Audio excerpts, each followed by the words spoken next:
Un cordial saludo. Por favor, aceptamos para grabar la sesión y en el transcurso de la tarde entonces estaré subiendo el video al canal de YouTube.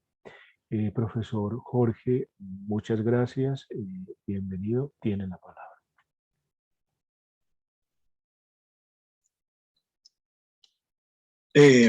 Muy buenos días doctor Monroy, director de este seminario, muy interesante, y a toda la comunidad académica y filosófica que han llevado a cabo este seminario de interés ante esta temática tan compleja, problemática, inquietante, que nos desborda notablemente. Ante todo quiero pedir disculpas porque no alcancé a elaborar, a pesar del tiempo extra que nos ha concedido para la realización de este evento. No tengo el texto íntegro, pero procuro mañana hacia el mediodía ya enviárselo al doctor Einar Monroy. Y quisiera compartir el texto, a ver cómo lo hago. Aquí, compartir. Espera un momentico, por favor. Natalia, me colabora aquí para colocar el texto. Me hace el favor. Quisiera un momentico, por favor, mientras integro aquí el texto.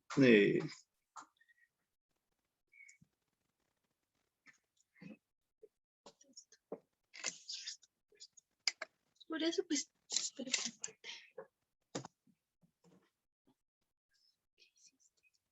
¿este? Aquí está. No, por eso, ¿es sí, venga, mira, es ese, sí. Bien. Quisiera saber, por favor, si ya están observando el texto. ¿Me escuchan? ¿Aló? Sí, señor, adelante, por favor. Bien, entonces en esta sesión, solicitando verdaderamente a cada uno de los integrantes de esta comunidad académica y filosófica, mis disculpas por no tener el texto ya completo. Entonces, en esta sesión 10 que estamos abordando este tema tan universal como son los derechos humanos, más este sistema de tecnologías como es la inteligencia artificial, que es globalizante, lógica, y que nos ha involucrado inmersos en esta nueva virtualidad, en este nuevo mundo, digamos. Bueno, no es el nuevo mundo, porque al fin y al cabo la virtualidad es tan real como la realidad misma. Ya lo decían los antiguos. Pero hoy en día estamos ante estas dos problemáticas de interés. Menos mal, como el profesor Javier la vez pasada aludía precisamente que ya se están debatiendo estos temas éticos, tecnológicos, futuristas, de prospectiva, y en organismos internacionales como es esta precisamente la UNESCO, que es la unidad de naciones, miembros que tienen procuran plantearse esta problemática inquietante, pero que a la vez que son problemáticos, muchas veces nos traen también ventajas, pues precisamente hay un subtítulo como es el aporte de la inteligencia artificial y las TIC avanzadas a las sociedades del conocimiento. Aunque en nuestra sociedad todavía estamos metidos en una sociedad de la información, sin embargo, ya desde los planes de desarrollo, desde el presidente en ese entonces, Samper, ya empezó a aludir hacia la sociedad del conocimiento. Aunque todavía hay pisos, no es algo sistemático, no es un sistema funcional, sin embargo, lo observamos como, lo tenemos como un ideal para procurar algún día involucrarnos en esta sociedad del conocimiento. En cambio, sí hay muchos otros países que ya están hacia una cultura. Entre esas, por ejemplo, la India. Pues ellos han desarrollado un tema, han desarrollado toda una cultura que no solamente ha sido el software, adelantándose avances en ese sentido, sino que también en el hardware. Nosotros hemos descuidado notablemente ese otro aspecto del hardware que nos debía estar nivelando y de alguna manera proponiendo hacia la comunidad internacional. Pues ya además, hace unos 10 años, el mismo presidente de la Asociación Mundial de Informática, que era un hindú, había aludido que nos debíamos, que pronto iba a cambiar esta sociedad hacia una sociedad de la sabiduría. Figúrese, ya integrar otro modelo cuando nosotros todavía no hemos asumido el modelo de la sociedad del conocimiento, pero ya hay visos de que pretenden cambiar ese modelo hacia una sociedad de la sabiduría. Y eso sí, pues el lejano oriente tiene mucho que dar por cuanto han logrado integrar esos valores, conocimientos, habilidades y cultura en general integradora como todo un sistema.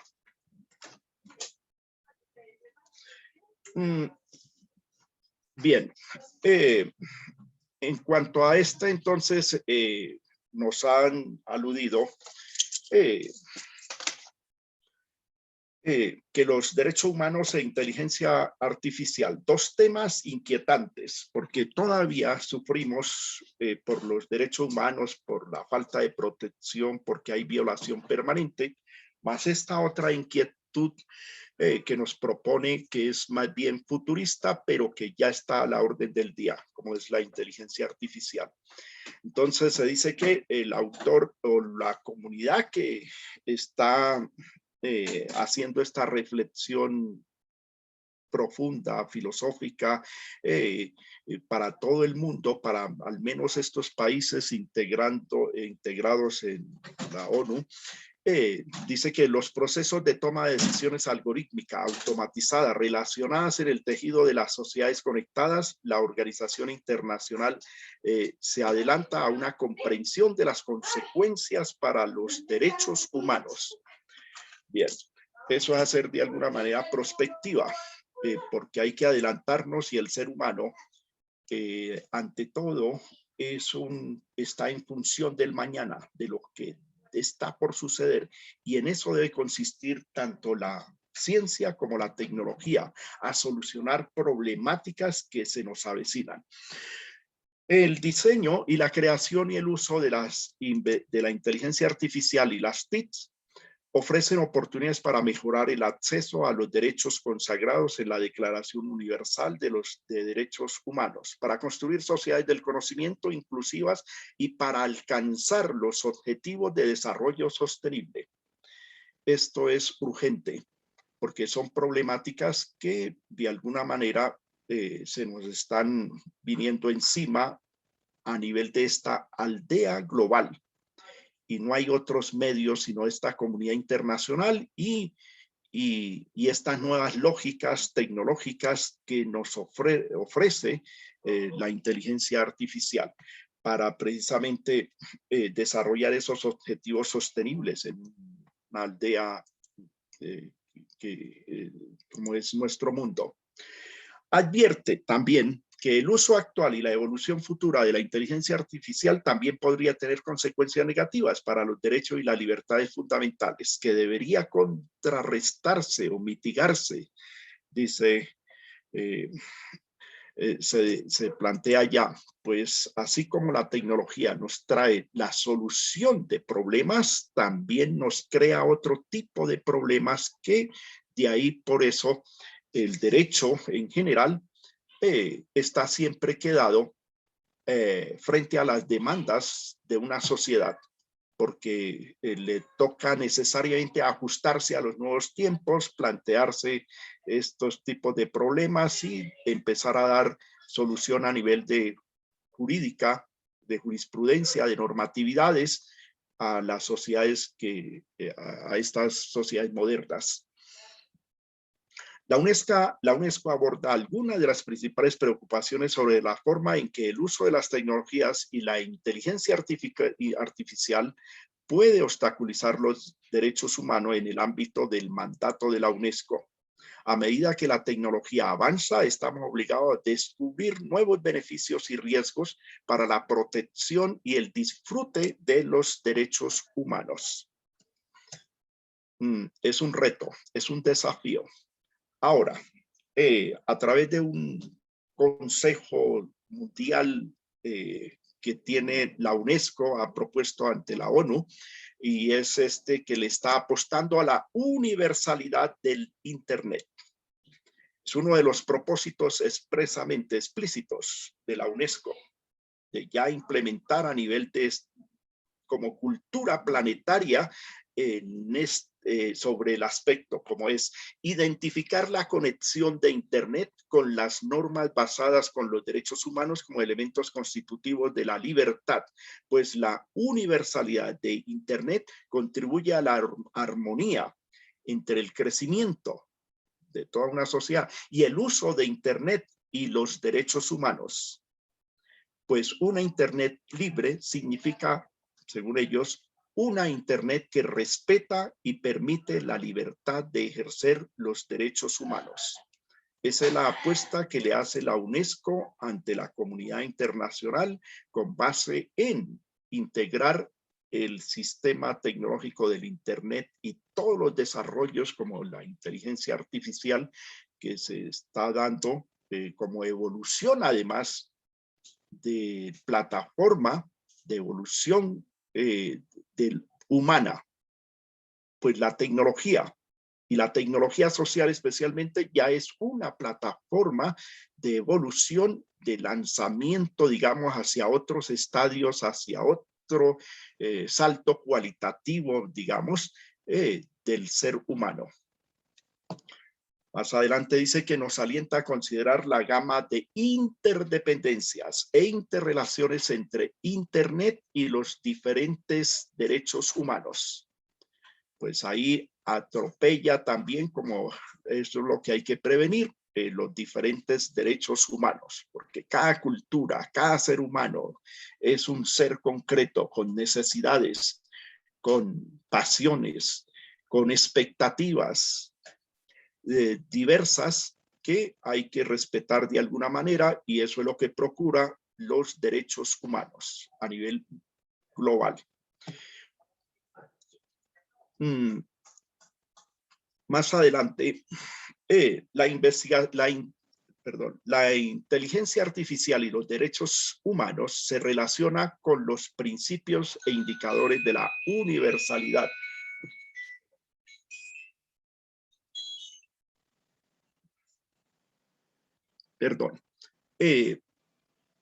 La inteligencia y los derechos humanos se relacionan con los principios e indicadores de la universalidad de Internet de la UNESCO, mencionado ya en una resolución, la que ha acabado de aludir precisamente, la resolución del Consejo de Derechos Humanos, que fue en el 2018, que ya expresamente dice sobre la promoción, la protección y el disfrute de los derechos en Internet, en la que se destaca en particular la libertad de expresión y la privacidad en línea.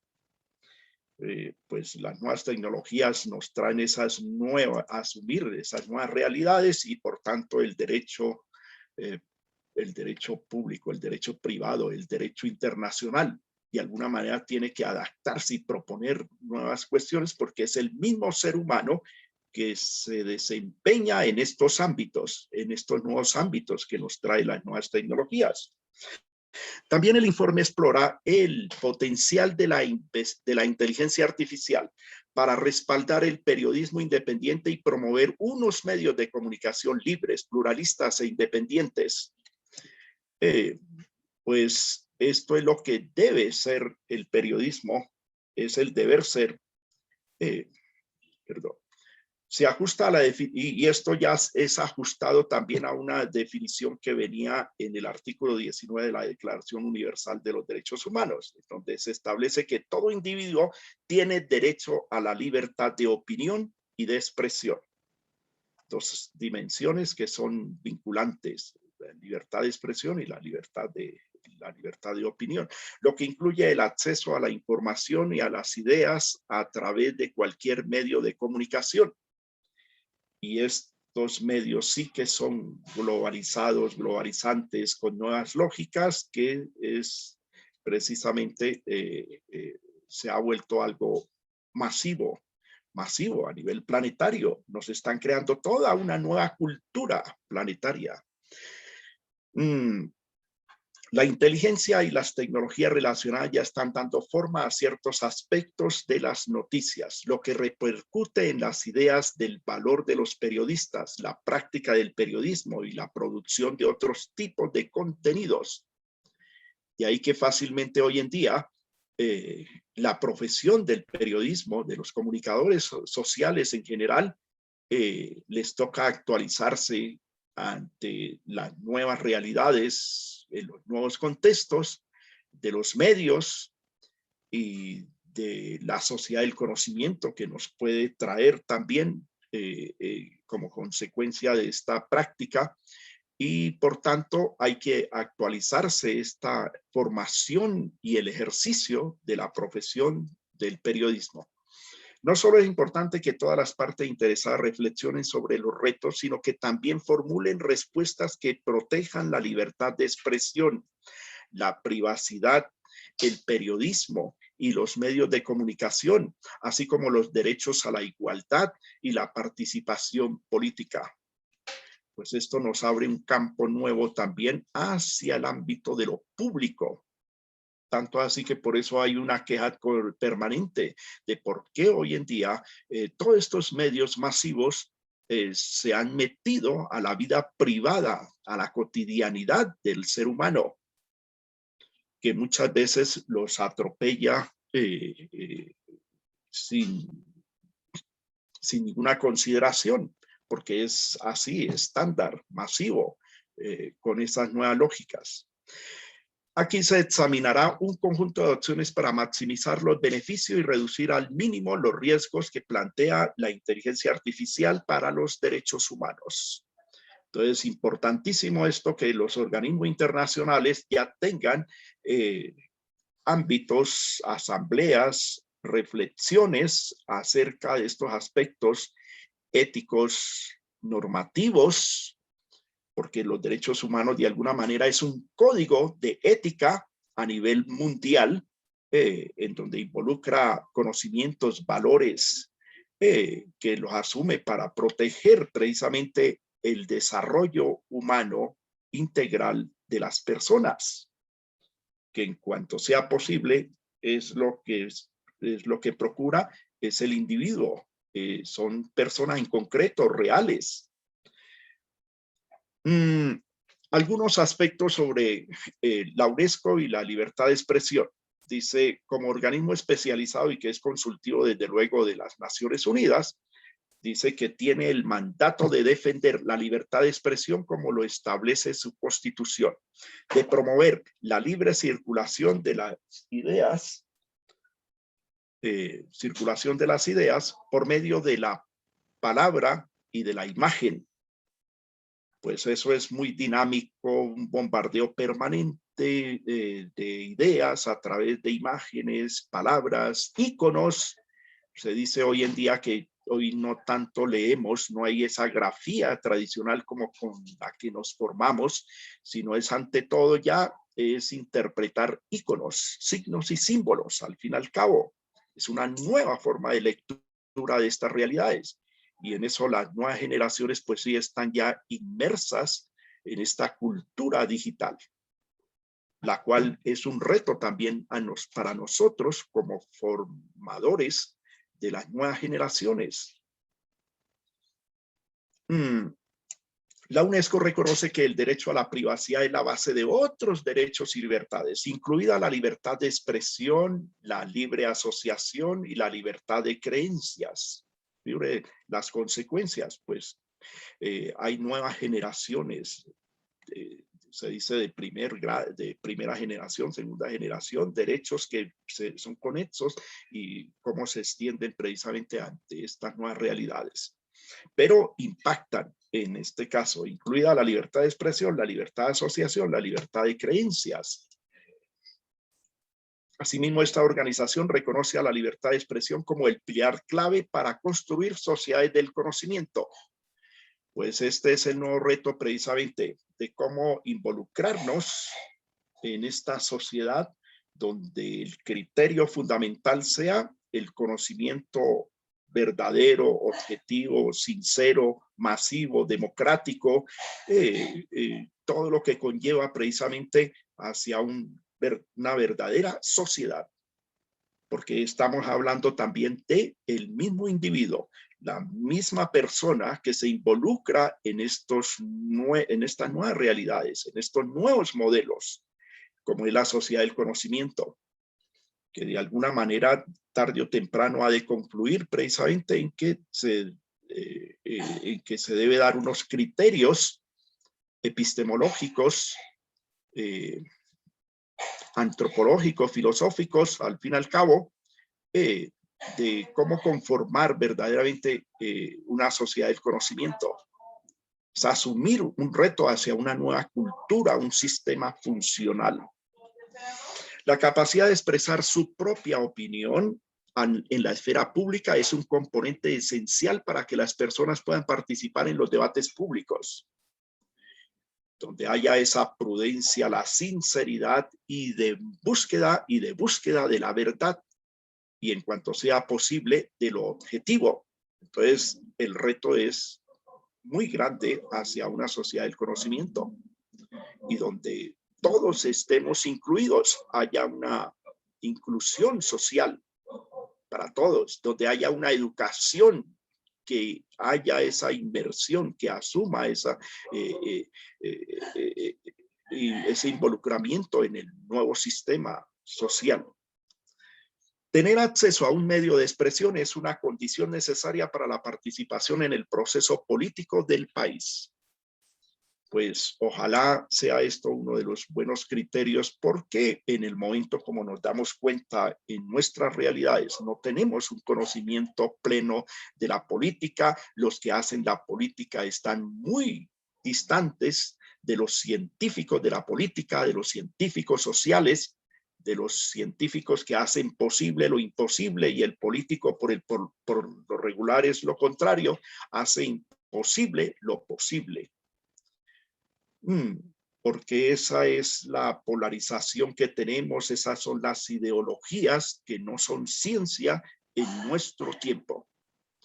Y quizás esto nos pueda traer precisamente un horizonte de posibilidades mejores hacia las realidades de la condición humana y social, de lo que debe ser el ser humano y de lo que puede llegar a ser verdaderamente. De igual modo, la libertad de expresión es importante como forma de expresión personal del orador, lo que forma parte de la autorrealización individual. De este modo, además de permitir la participación social y política, la libertad de expresión también es un medio crucial de realización personal. Figúrese hasta dónde no va precisamente esa libertad de expresión. Tiene que vérselas con la felicidad, al fin y al cabo, de su bienestar, de la condición humana plena.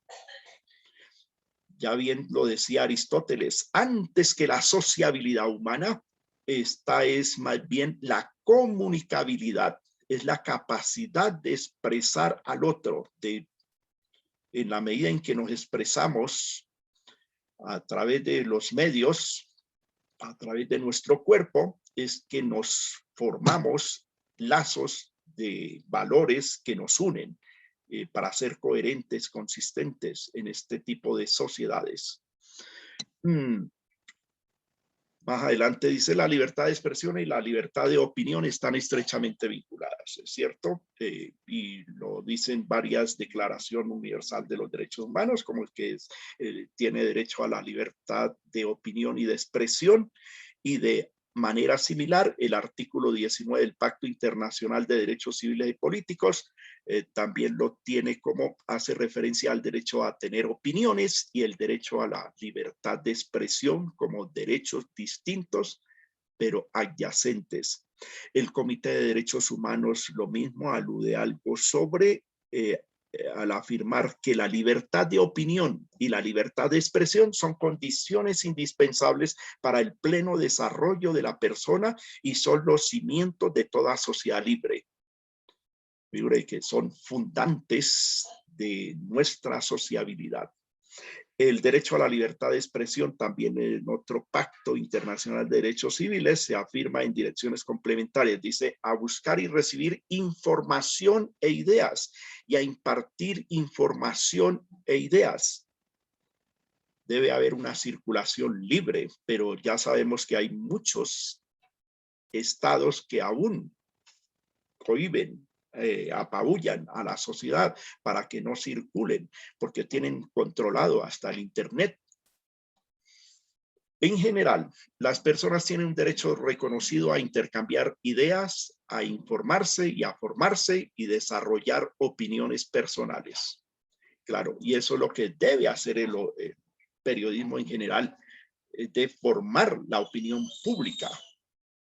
Formarse es algo fundamental para el ejercicio de estas libertades. Por eso la democracia, al fin y al cabo, es ejercitarse en la libertad, ejercer las libertades, ejerciendo las libertades. Las TIC en general tienen el potencial de permitir que un público mundial busque, reciba y difunda información e ideas y otros contenidos en particular para adquirir conocimientos, entablar debates y participar en procesos democráticos. Y ahí la importancia precisamente de estar conectados con la comunidad internacional, que haya esa fluidez en las redes de información. Y de lo último también a nivel del conocimiento científico en estas autopistas de la información que están rondando el mundo.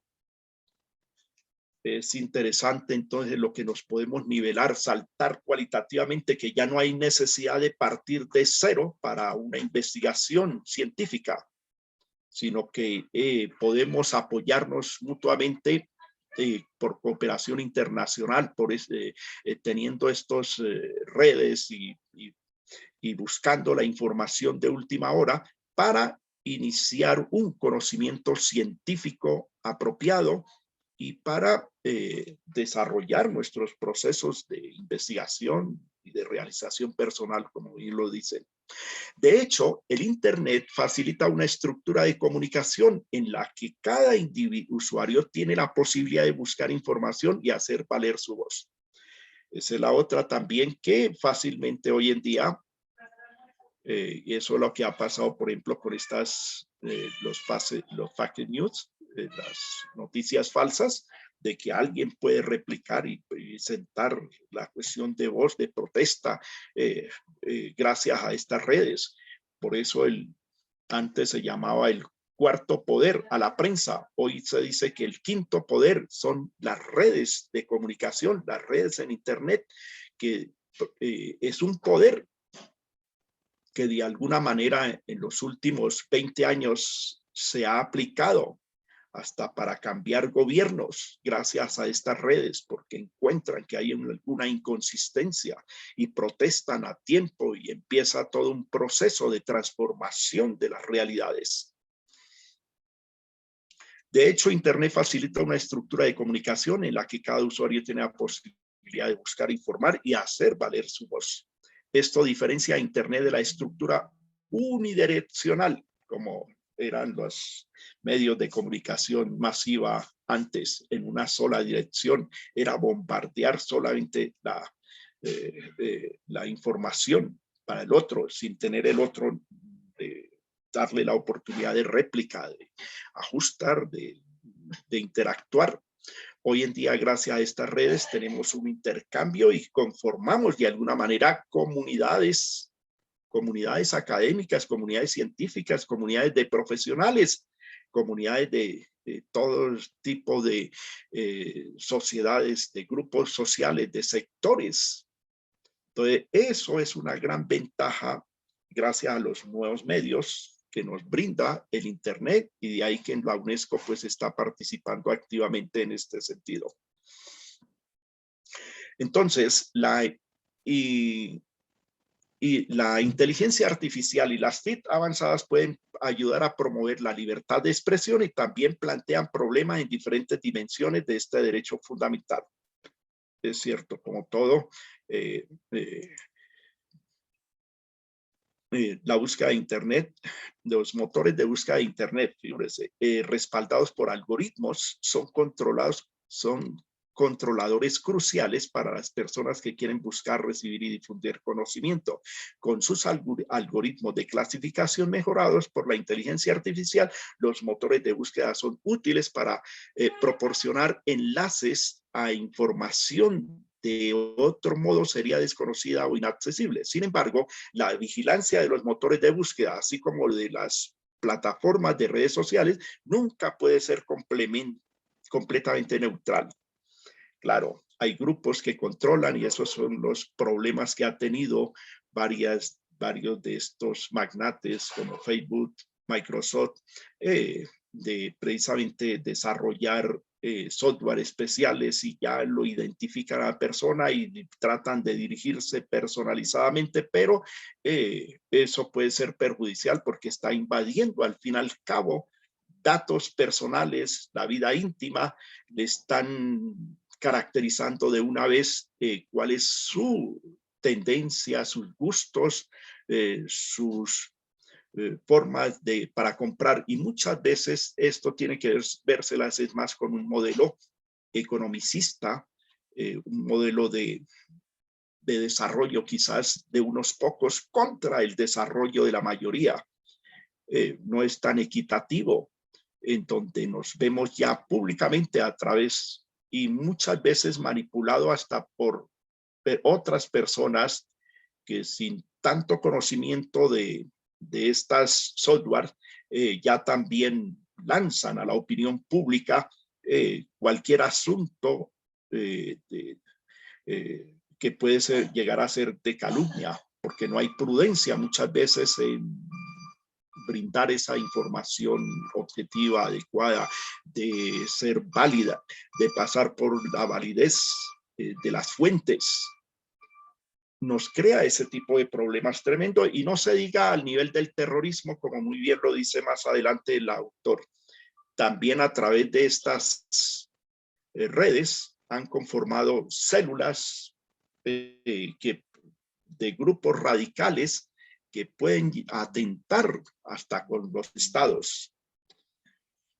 Bueno, finalmente, para dejar un poquito para el debate, la información personalizada, libertad de opinión y el derecho a buscar información. Si bien los violadores de derecho a impartir información son objeto de un amplio debate, es decir, la censura, no se debe restar importancia a la dimensión de la búsqueda y recepción de información e ideas. El derecho a recibir información es un componente esencial para el ejercicio del derecho a la libertad de opinión, como se consagra en los artículos de la Declaración Universal de los Derechos Humanos. Bueno, quisiera dejar ahí, por favor, digamos esta última idea aquí. La libertad de expresión y de opinión es lo que permite la participación social y política. Ya hemos aludido que es una derivación de esta cultura que procuraré, que al procurarse gracias a la inteligencia artificial y la disponibilidad a nivel global, actúa como medio de realización personal, pero ambos aspectos pueden verse socavados por la personalización de los contenidos. A su vez, este uso de la tecnología puede reducir a la fragmentación de la esfera pública. Claro, pueden perfectamente polarizar a toda una sociedad como hoy en día lo tenemos, en donde muchos informan, estamos muy bien estamos informados, pero más desorientados que nunca como personas humanas que no sabemos para dónde es que vamos ante esta crisis de situaciones locales, globales, que nos pueden conllevar precisamente esta información masiva. Hay también como consecuencia el debilitamiento de la agencia individual y el autodesarrollo consciente, ¿no? Ya vamos es para donde diga lo que le estamos haciendo mucho caso es a lo que digan los medios, estos medios, lo que diga la inteligencia artificial al fin y al cabo. Esos son problemas concretos que nos puede traer. Bien, quisiera dejar ahí, por favor, y yo les prometo, me disculpan, por favor, otra vez de nuevo, para tener este consolidado mañana, tener el texto completo sobre estos aspectos de interés y donde se forja de alguna manera nuestros horizontes, de darle sentido y significado a nuestra vida personal, social, familiar, como planetaria también, porque no podemos seguir siendo, estando en este caos de información que generalmente desorientan más al ser humano. Entonces hay que buscar de alguna manera criterios globalizantes para también buscar cuál es el conocimiento válido. Gracias. Muchas gracias, profesor Jorge. Bueno, vemos que efectivamente este espacio nos va abriendo un panorama a partir de esta presentación que usted ha hecho hoy sobre el documento de la UNESCO. Ya nos va poniendo en una sintonía, ya no en términos de análisis crítico de la inteligencia artificial, ¿sí? En términos teóricos, sino ya cómo eso en nuestra vida, ¿sí? En nuestro cotidiano vivir, en nuestra relación con las cosas, con los otros, pues efectivamente se va gestando esta, se va complejizando el asunto, se van avisorando retos, riesgos, pero pues también posibilidades de trabajo y de articulación. Entonces, permítame por favor, deje de compartir su pantalla para que la compañera nos comparta la relatoría. Muchas Bien, gracias, profesor Jorge. bien, gracias. Estoy tratando. Ya, profesor. Bien, gracias. A usted muy amable. Bueno, Adelante, buenos hermano. días. Muchas gracias. Buenos días para todos. Bueno, para este ejercicio, digamos, de la correlatoría, quise ahondar como un poquito en términos generales sobre toda la estructura que tiene como este documento de la UNESCO. Entonces, para iniciar, la primera pregunta que tenía yo era, pues digamos, como, o la primera inquietud que veía era como todos esos aspectos de por qué la UNESCO está comprometida con estos temas, qué otros temas, qué otras temáticas a nivel de tecnología se están explorando y también tienen una mirada desde esta concepción, digamos, de la UNESCO, y es básicamente como estructuré aquí el documento. Lo primero es, y tal vez esta parte de esta parte que traigo aquí, la tomo como referencia de la introducción que hace uno de los directores de la UNESCO. La evaluación de la inteligencia artificial en este estudio se realiza mediante el marco de la DAN. Ya bien nos lo comentaba el relator. En el año 2015, los 195 estados de la UNESCO apoyaron la universalidad de Internet, basada en unos principios, y esos principios de la DAN son o se resumen en una Internet en los derechos humanos, abierta, accesible para todos y gobernada por mecanismos de participación de partes interesadas. Entonces, todo lo vamos a tener en referencia, digamos, a esos conceptos DAN. Porque entonces viene ahora, ¿por qué la UNESCO está comprometida con este tema? Bueno, los Estados miembros han reconocido la necesidad de desarrollar esos principios éticos de la inteligencia artificial. Es un intento por evitar tanto el utopismo tecnológico como el pensamiento distópico. Garantizar que el desarrollo tecnológico se ajuste a una visión centrada del ser humano con respecto a los derechos humanos, como nos lo estaban mencionando en la relatoría, y esos adelantos en lo que respecta al desarrollo sostenible, parte de esto como uno de los objetivos de desarrollo que están dentro de la agenda a nivel mundial. Promover la libertad de expresión y construir unas sociedades de conocimiento, lo expresaba muy bien en la relatoría el profesor.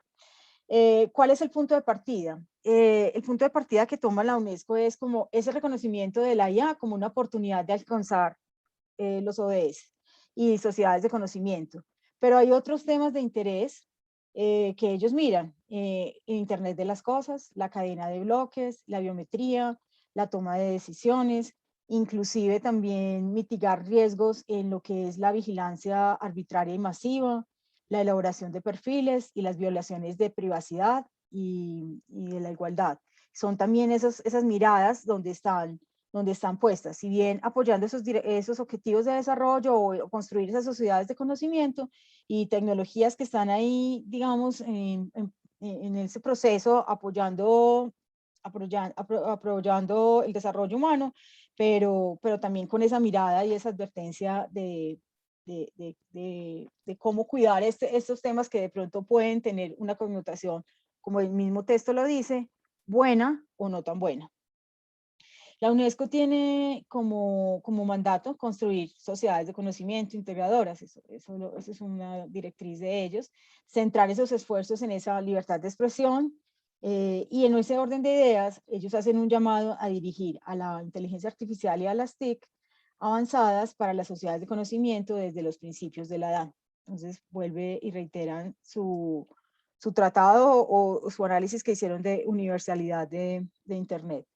La conceptualización de la inteligencia artificial también es muy importante tener, y tal vez en la pasada sesión donde hablábamos del primer documento de la UNESCO, nos presentaban como esas definiciones de inteligencia artificial, porque es muy importante saber qué es lo que ellos están pensando o cómo definen el concepto para que todos hablemos en la misma tónica. Entonces, basados en lo que es la Comisión Mundial de Ética y Conocimiento Científico y Tecnológico, hacen una definición específica de la inteligencia artificial. Máquinas capaces de imitar ciertas funcionalidades de la inteligencia humana, incluidas características como la percepción, aprendizaje, razonamiento, la resolución de problemas, la interacción mediante el lenguaje y hasta la producción de trabajo creativo. Entonces, estamos como en ese marco o en ese contexto de definición de inteligencia artificial. Otra parte importante que quiero como destacar es porque pues vienen unas sesiones en las que nos continuaremos profundizando estos temas, y entonces quiero como dar simplemente una introducción de qué vamos a ver allí. El estudio está estructurado como en 6 grandes dimensiones. La primera, la de los derechos humanos, la que estamos trabajando, iniciamos el día de hoy. Muy rápido lo voy a pasar por acá, pues lo acabamos de ver como en la relatoría.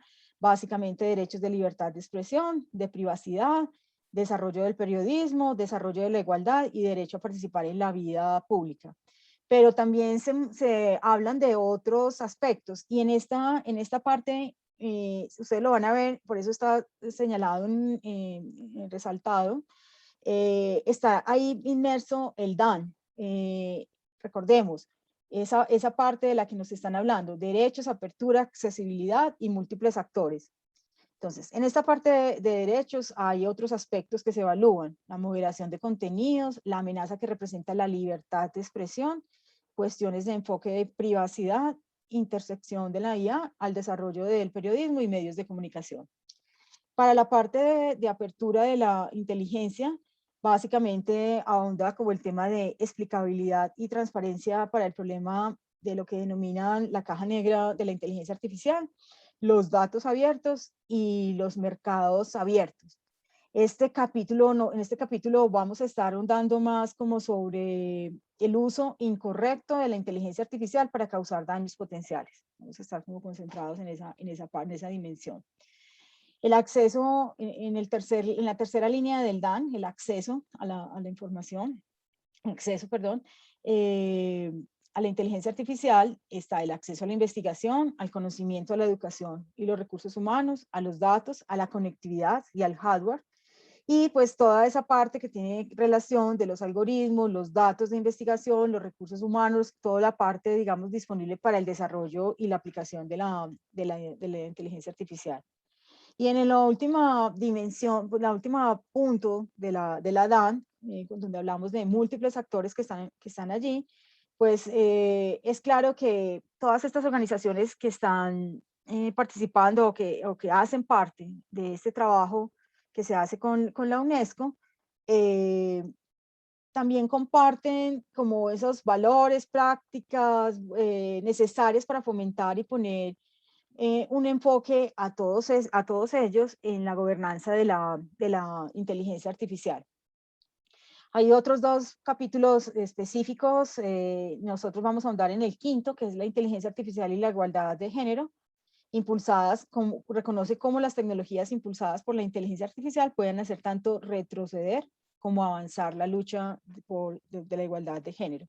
Y el último capítulo, que tal vez nosotros no lo vamos a revisar en este grupo, pues es la importancia que tiene la ciencia y la tecnología, todos los procesos de innovación en países, y el caso específico es, en este caso, África.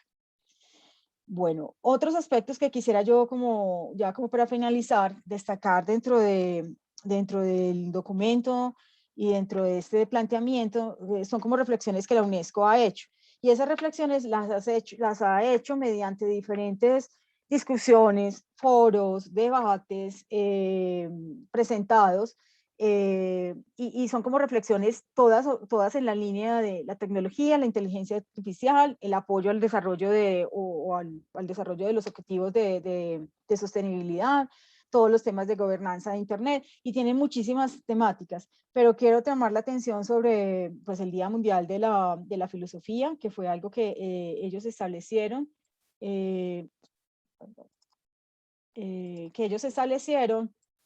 y en la página de la UNESCO, los invito para que exploren y la miren, porque pues hay bastante, digamos, información asociada a trabajos específicos presentados por esta entidad, pero son diferentes las problemáticas y los temas. Pues esto fue el pasado 18 de esta semana. Bueno, y el otro punto que también me parece como importante tener en cuenta y que la ONU, la UNESCO tienen claro y están trabajando, digamos, en esa parte específica, es la ética de la inteligencia artificial. Y también allí hay otra referencia donde también ellos plantean o pretenden, digamos, de alguna manera dejar como esa reflexión sobre la ética de la inteligencia artificial será un modelo de consenso mundial sobre el qué y el cómo de la regulación ética de la tecnología cambia las reglas de juego. Entonces, tal vez los invito aquí a que de pronto podamos en algún momento profundizar como sobre esos dos aspectos. Muchas gracias. Muchas gracias a vos, Ana María. Bueno,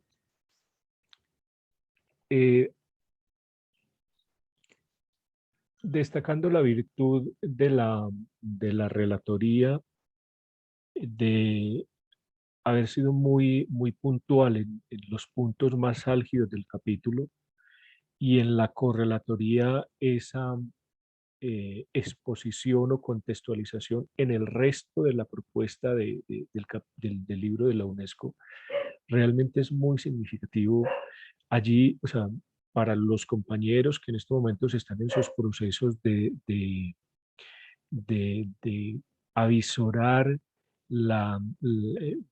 trabajo de grado, definitivamente allí, o sea, estamos ante unas posibilidades supremamente interesantes, rica, incluso para el trabajo con los semilleros, profe Javier.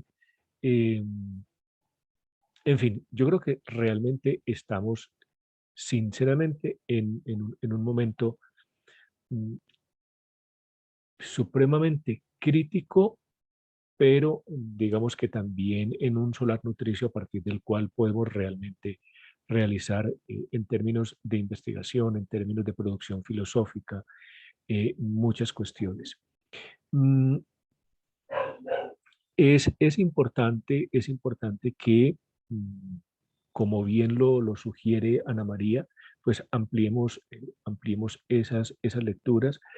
Por desgracia no podemos, digamos, que hacerlo en este espacio.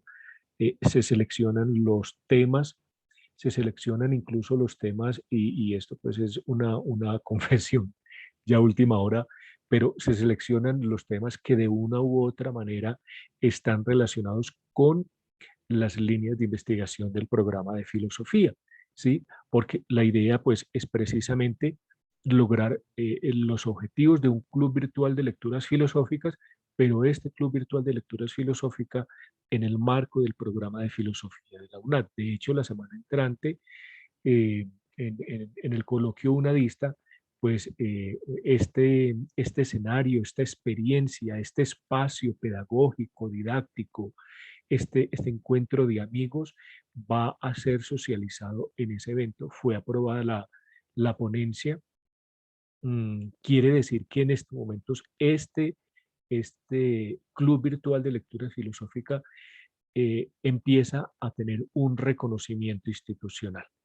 Esa ponencia será posteriormente publicada en unas memorias que con el tiempo pues, oportuno se las socializaré, y esto implica que al ser este un espacio ya reconocido, con el apoyo de profesores como Javier, con el apoyo de profesores como mm, el profesor Jorge, ¿sí? Entonces, vamos generando una comunidad de pensamiento, una comunidad de aprendizaje, y pues efectivamente posteriormente tendremos esa posibilidad de que todas estas contribuciones de ustedes en términos de relatoría, en términos de correlatorías, en términos de protocolos, puedan ser sistematizados y posteriormente publicados.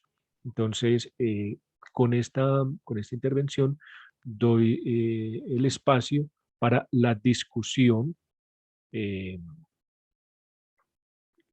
en este caso, me gustaría, digamos, que empezar a organizar la dinámica en los siguientes términos. Quienes vayan a intervenir, si tienen alguna pregunta, formularla o bien al profe Jorge o bien a Ana María, que son los relatores y correlatores, ¿sí?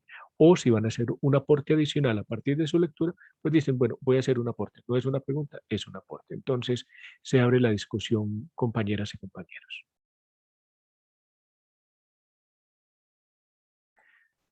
Adelante, Sandra y Brian.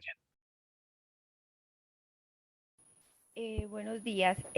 Yo para el día de hoy quiero hacer una reflexión, pero quiero hacerla finalizando esta sesión. Sin embargo, durante la relatoría y correlatoría me surgió una inquietud que quisiera en este momento eh, dejarla pues como a consideración ya sea de Ana o del profesor, si me pueden ayudar a identificar la diferencia eh, entre opinión y expresión que se menciona en el documento, porque podría ser que una opinión en muchas ocasiones se confunda con expresión. Entonces quiero primero como hacer esta pregunta a cualquiera de los dos que me pueda ayudar a aclararla, y finalizando la sesión quisiera participar con algo relacionado a la práctica del periodismo.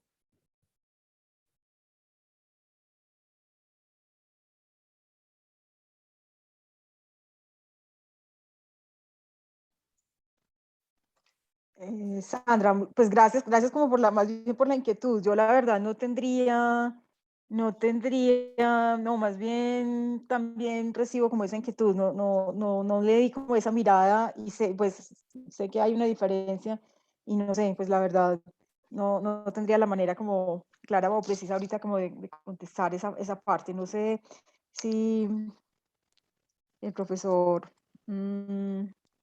Jorge tiene algo referente a ese tema. Bien, Ana María. Sí, quisiera responderle a Sandra esa inquietud.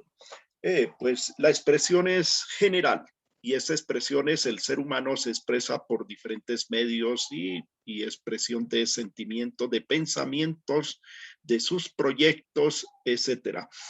En cambio, la opinión sí es tener un criterio propio muy personal y que contribuye a, digamos, a esa cuestión pública, lo lanza a lo público. Esta es una opinión a nivel político, económico, social, tantas opiniones que hay desde la persona. Claro, los dos aspectos, esos dos libertades están íntimamente ligados. Digamos que toda expresión no es una opinión, pero sí toda opinión busca una forma de expresar y de hacer impacto hacia su objetivo, a su población objetivo. La opinión entonces es un poco más personal, ideologizada, digamos, e implica unas consideraciones puramente personales. Y la expresión y la libertad de expresión es en general, digamos, es una cuestión de expresarse. Tenemos esa necesidad inmediata de tener que responderle a alguien, de poder liderar, de conducir a alguien hacia la consecución de un objetivo de un objetivo personal o de manifestarse simplemente, de protestar, es la libertad de expresión. Y ya la opinión es un poquito más elaborada e implica una opinión, implica una posición personal, digamos. Muchas gracias, profesor. Sí.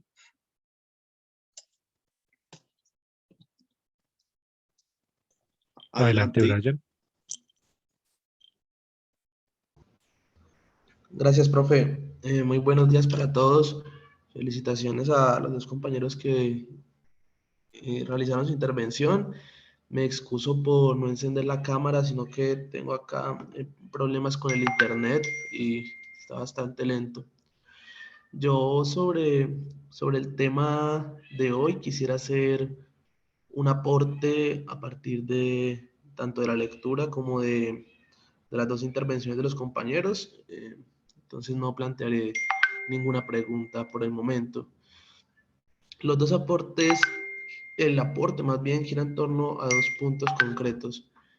El primero es fijarse en la preposición en, que nos exhibe tanto la UNESCO como cualquier texto en el que discutamos o analicemos el tema de los derechos humanos en el Internet, porque no hablaríamos de derechos al Internet, derechos a la libertad de expresión a través de medios digitales, de medios de comunicación, sino derechos humanos en el Internet. ¿Qué nos dice esa preposición en?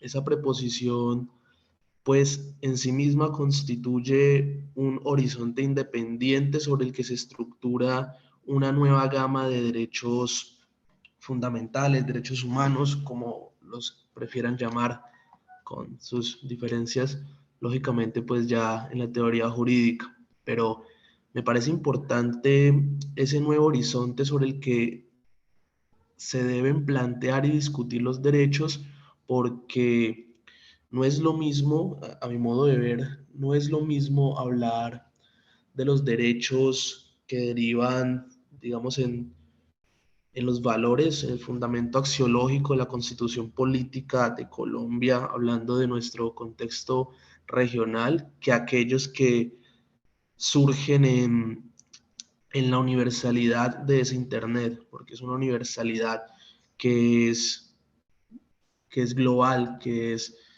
objetiva y general para toda la comunidad que confluye allí en los espacios virtuales. Y es que así reconozcamos, como fue muy enfático el profesor que hizo la relatoría en que los derechos humanos tienen carácter universal, lo cierto es que esa universalidad de los derechos humanos no es absoluta, pues también se sujeta a las reglas directrices o a los contextos de multiculturalidad de la sociedad desde donde los pensemos. Entonces, así existan derechos humanos, no es lo mismo hablar de la dignidad humana en el contexto colombiano en una región donde todavía podamos hablar de ablación de clítoris, entre otros asuntos, que es un tema bien complejo para determinar el fundamento de esa dignidad. Esa dignidad, entonces, pues es algo más consensual y que se ajusta más a reglas particulares que universales. Sí podríamos concluir en algunos puntos como que no habrá tortura, que no habrá destierro, etcétera, y podríamos tomar como unos fundamentos muy particulares de la dignidad que serían universales. Entonces, ¿por qué hice esa breve introducción? Porque si nosotros leemos la Constitución Política de Colombia, desde el artículo primero nos dice que Colombia es un Estado social de derecho que se funda en el respeto de la dignidad humana. Y esa dignidad humana rige el territorio colombiano, pero cuando la trasladamos a un contexto universal como lo es el Internet, vemos que esa dignidad ya no ocurre en el plano territorial y geográfico de Colombia, sino que ocurre en el Internet, en lo universal, en un contexto multicultural y en el que van a chocar interpretaciones muy diversas de la dignidad. Y eso nos ofrecería dos caminos. Uno, los derechos fundamentales en el Internet limitado a contextos regionales, o los derechos humanos de carácter universal en, la preposición siempre en el Internet, que nos daría una apertura hacia nuevas interpretaciones de la dignidad y de otros temas que se ajusten son a las reglas de la cibercultura, de los ciberespacios, etcétera, porque no lo veo como algo que se pueda comparar o equiparar un escenario territorial o esto fáctico material que nosotros podemos tener contacto a diario con un espacio que se constituye por reglas tan diversas y tan diferentes como los de la proximidad de nosotros. ¿Qué otro, para poner simplemente un ejemplo de este choque de criterios y de constitución del fundamento o el núcleo esencial de los derechos fundamentales en esta dicotomía de la realidad presencial y el Internet? La libertad de expresión, que la hablamos pues en el relator, en la correlatora se hizo énfasis en el tema de la libertad de expresión. La libertad de expresión en Colombia, y perdón lo reiterativo que podría sonar recurrir a la Constitución, sino que pues en Colombia es donde tenemos reglados estos derechos. Les leeré nada más, bueno, si leamos el artículo, que es muy corto. El artículo 20 de la Constitución nos habla de lo siguiente: se garantiza a toda persona la libertad de expresar y difundir su pensamiento y opiniones, el suyo, la de informar y recibir información veraz e imparcial, y la de fundar medios masivos de comunicación. Y el inciso segundo nos habla de: estos son libres y tienen responsabilidad social, se garantiza el derecho a la rectificación en condiciones de equidad, no habrá censura. Dice la parte final del inciso segundo. Esta censura en un plano espacial físico, podríamos, perfecto, no se puede silenciar a una persona, porque ¿cuáles serían los medios de silenciarla? La censura, lo hemos visto, los grandes conflictos que han surgido en Colombia y que nos han azotado por décadas y décadas, han partido de este choque frente a la censura política, censura en la participación de dinámicas económicas, etcétera. Entonces, se repudia la censura, pero en un escenario de Internet, esta censura sí hay que analizarla en muchos aspectos, en escenarios de pornografía infantil, de muchos temas, de incitaciones a prácticas malsanas contra la vida y contra los valores. Hablemos de un poco desde la moral, de los valores morales o éticos que guían a una sociedad determinada. Entonces, este escenario de censura se abre y desfiguraría un poco el inciso final del artículo 20 de la Constitución, y habría que pensarlo en términos espaciales del Internet. La libertad de expresión también es importante en Internet y es bien diferente a la que se nos presenta en lo territorial, en lo espacial físico. No sé si ustedes, por ejemplo, vieron esta semana, el martes hubo un espacio en el canal Capital, en el programa que dirige la escritora Carolina Zanin, Dominio Público creo que se llama, entrevistó a Gustavo Petro e inició la entrevista, la charla, la conversación inició a partir de la libertad de expresión y de qué era expresarse. Y expresarse, pues todo surgió a raíz de una dinámica o controversia que hubo frente a los memes, frente a estas imágenes que representan cosas en internet que todos las comparten y se vuelven virales.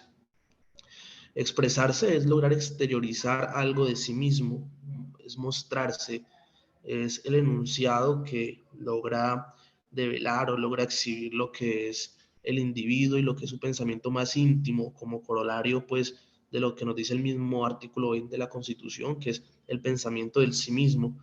Entonces, esa libertad de expresión en Internet se vuelve más o menos burocrática y se vuelve la libertad de expresar el pensamiento del otro y del pensamiento vertido en una imagen que hace las veces de reglas burocráticas para orientar o para regular la forma del pensar y expresarse. Si vemos, y lo decía Carolina en esta discusión, las imágenes de internet, los memes, todo esto es una expresión de un pensamiento ajeno porque son imágenes preconstituidas para pensar de una determinada manera y para limitar las formas tanto estéticas como intelectuales en que las personas asumen sus compromisos frente a la política, frente a la religión, frente a lo que fuera el objeto del pensamiento.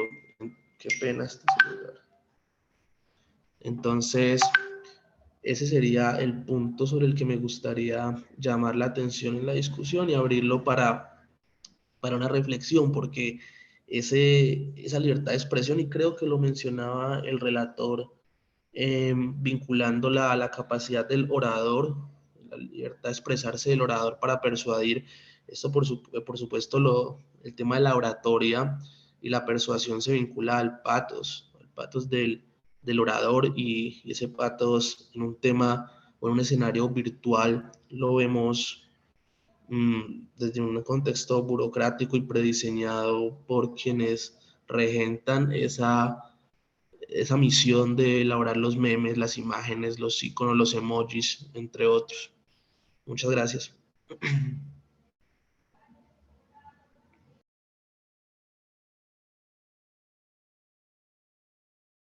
Muchas gracias, Brian. Muy, muy oportuna tu intervención, porque pues bien sabemos tus capacidades tus capacidades, tu formación, tu experiencia en términos jurídicos y es un plus, ¿sí? Yo creo que otra de las cosas que nos permite, perdón, no había habilitado la cámara, otra de las cosas que nos permite enriquecer este espacio es realmente que no se trata de escuchar, digamos que en términos al profesor, ¿sí? Sino de escucharnos, de hacer, como dice el mismo espacio, lecturas, ¿sí? Eh, todos acá tenemos unos saberes supremamente ricos a partir de los cuales nos permiten hacer unas lecturas, unos análisis supremamente enriquecedores para todos. Yo, la verdad, ser el moderador, digamos que, pero también tengo que reconocerles a todas y todos los que han intervenido que ha sido un espacio de un aprendizaje muy interesante, muy rico para mí también. Entonces, por ese lado, pues quería hacerles como esos reconocimientos. ¿Quién más, quién más tiene? Quisiera también aportar, gracias a Sí, Brian, profe. por esa precisión conceptual, porque no había caído en la cuenta, pero en realidad eso es lo que nos lleva a este análisis de la inteligencia artificial y los derechos humanos. Es que nos están involucrando a nivel global en esas otras realidades, en una realidad puramente virtual de la sociedad del conocimiento. Figúrese, tiene que vérselas con todo este ciberespacio. Claro, es otro mundo. Y ya bien le decía al principio que es tan real como la realidad misma. Esta virtualidad es tan real como como la realidad misma. Y es asumir precisamente este tipo de sociedad del conocimiento. Fíjese. Y entonces, claro, tarde o temprano va a llegar con que habrá una sola lógica. De ahí la epistemología, un nuevo concepto de hombre, de persona humana, porque es asumir en esta nueva dimensión y donde precisamente ya no tendríamos en cuenta toda esta diversidad cultural. Prácticamente se nos está dando, es un modelo planetario donde habría un solo criterio y donde el conocimiento primaría sobre todas las cosas, un conocimiento. Para bien podría ser buscar esa objetividad, pero tendría que ser también muy implacable para sociedades que todavía no están involucradas, sociedades que quieren apostarle a otro tipo de modelo de conocimiento, de otro tipo de sociedad, digamos, donde ya no habría esta diversidad cultural.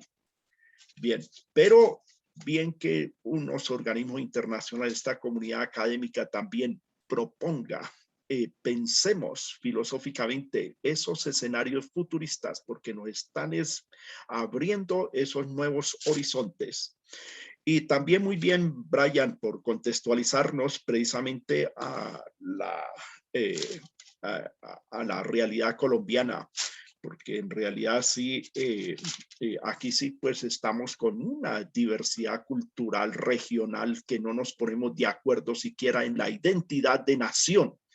Esto conlleva precisamente a una serie de pasiones y nos distanciamos porque nos polarizan de alguna manera.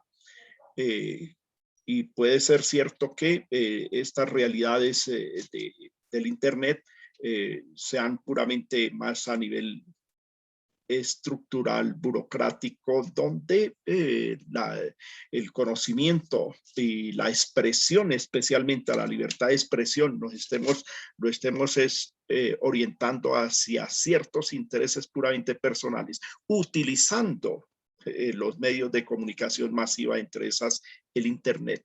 Lo estamos utilizando, pero debíamos estar precisamente pensando más bien en ese beneficio del ejercicio de los derechos humanos, de la democracia, a través de la difusión, de la educación, a través de estos medios del Internet, la universalización de estos medios.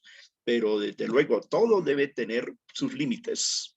De ahí la importancia precisamente de poner freno a cuando sea ya inhumano, despersonalizado.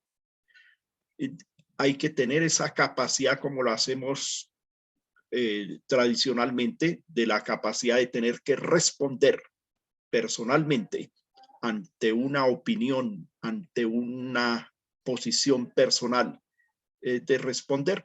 Así debíamos hacerlo también a través de estos medios virtuales. Gracias.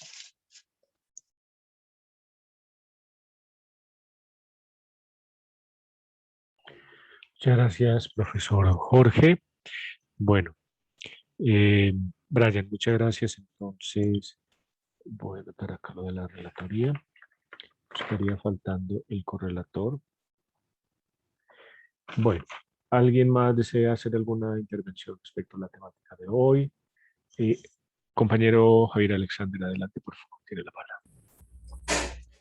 Sí, quería, pues ya en este punto, digamos, donde estamos hablando pues del derecho a la información, a la comunicación, ¿no? Resaltar, digamos, esa delgada línea, ¿cierto? Digamos, que se ha presentado, pues para poner un caso acá en una plataforma,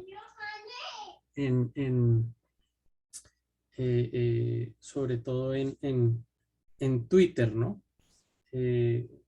Donde es un grupo de personas, pues las que han estado mirando hay unos protocolos, si ustedes revisan en Twitter los mensajes de odio, ¿cierto? Las fake news, ¿no?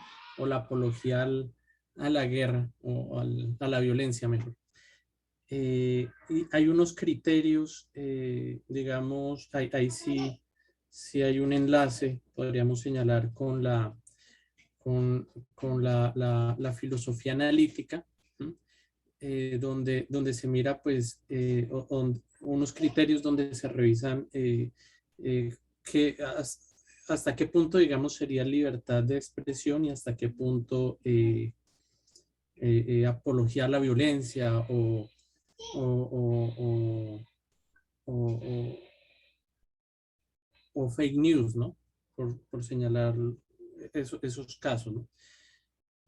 Porque digamos que acá se presenta pues el derecho a que las naciones pues en sus regímenes no coarten la libertad de expresión, pero por otro lado, digamos, una empresa de estas, hemos visto cómo se ha censurado, por ejemplo, a Donald Trump, ¿cierto? En el caso nacional, a dos políticos, al expresidente Uribe y al senador Petro, ¿no? Que digamos, emiten unos comentarios que se leen como fake news o como apología a la violencia, ¿no? Entonces, pues quiero señalarlo acá porque cuando estuve revisando eso hace algunos meses, ¿no? Esto lo realizaban unos equipos de personas, ¿no? Que revisaban este tipo de mensajes de acuerdo a unas denuncias que pueden hacer los mismos usuarios, ¿no?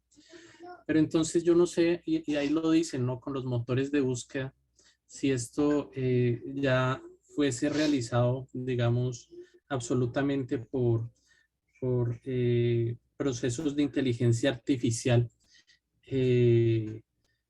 digamos, en qué medida la, la, la ciudadanía, organismos internacionales, pues llegan al punto de regular esto, ¿no? O sea, acá se ha hablado de cómo las naciones se blindan, ¿cierto? De todas las posibilidades del Internet, pero cabría la pregunta contraria, ¿no?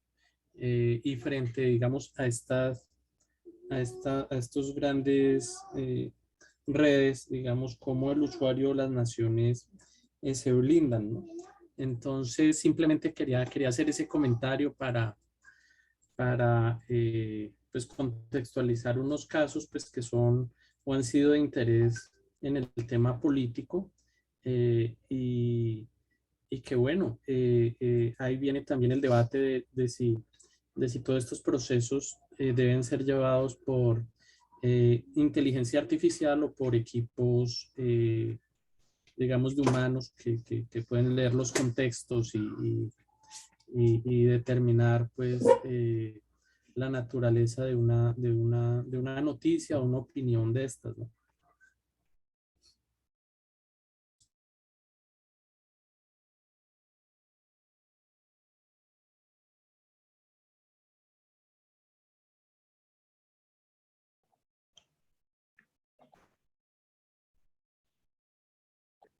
Profe Javier, muchas gracias.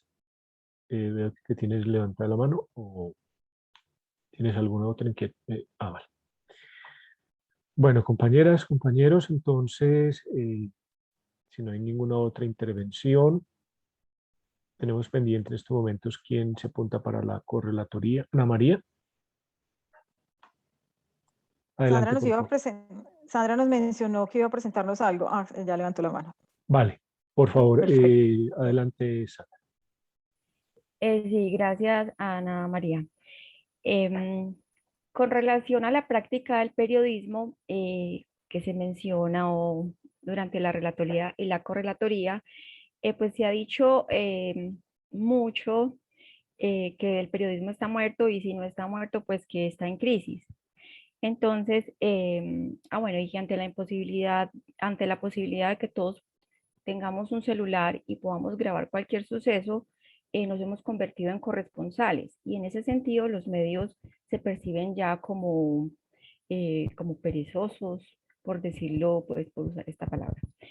Entonces, investigué un poco al respecto desde el punto de vista del periodista como tal, cómo se percibe ese cambio de la práctica del periodismo y quiero compartirles un texto introductorio que presentó Rosenthal Alves, quien es especialista en periodismo en red, en un simposio elaborado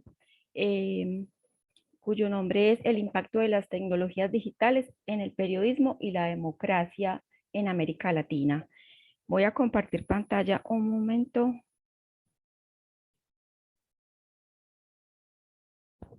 Bueno, entonces el señor Rosenthal inicia el foro hablando de que la introducción de la Internet generó un cambio pues como que pocas veces en la humanidad se había visto. Y a continuación, entonces, se expresa que en esa transición, los medios de masas que aparecieron en una época de escasez de información han perdido control y poder a manos de individuos conectados en redes. El modelo de comunicación vertical y unidireccional, nosotros hablamos, ustedes escuchan, típico del viejo mundo mediacéntrico, está siendo reemplazado por uno horizontal y multidireccional, en el que los individuos son tanto productores como consumidores de contenido, tanto emisores como receptores. Es la quiebra del paradigma de la comunicación de masas, que estuvo en vigencia durante la era industrial. En ese nuevo mundo yocéntrico, a los medios de masas se está añadiendo una masa de medios, donde aquellos son solo uno más. Hay un claro proceso de desintermediación.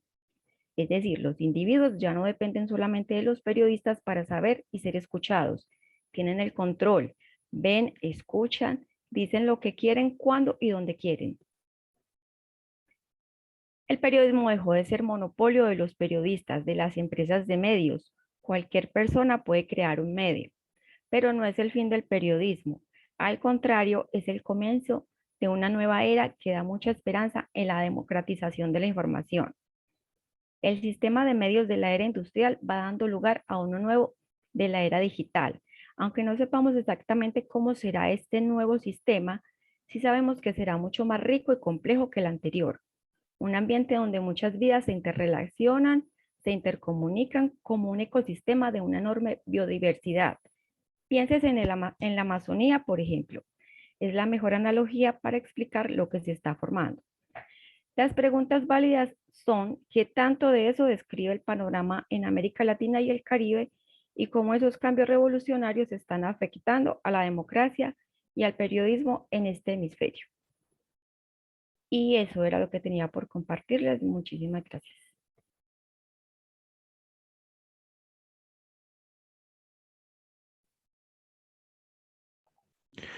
Muchas gracias, Sandra. Muy oportuna tu intervención también y muchas gracias por compartirnos.